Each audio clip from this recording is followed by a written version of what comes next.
Hello guys, in this video I'm going to show you how to move the toolbar in the Firefox app. But first I just want to mention, please don't forget to subscribe to my channel, because at 10,000 subscribers I'm going to show you my whole YouTube revenue statistics and growth strategy, how to make money online. So let's jump into it. Open the Firefox app. On the top right corner you will see these three dots. That's the menu icon. Tap on it. The last option will be the settings. Tap on the settings, and here you will have search, tabs, homepage, customize. Tap on the customize, and here you can change the theme. And the next one is the toolbar.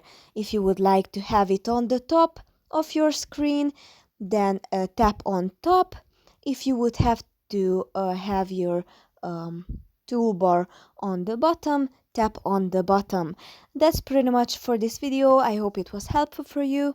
If it was, please consider subscribing, and see you in the next one.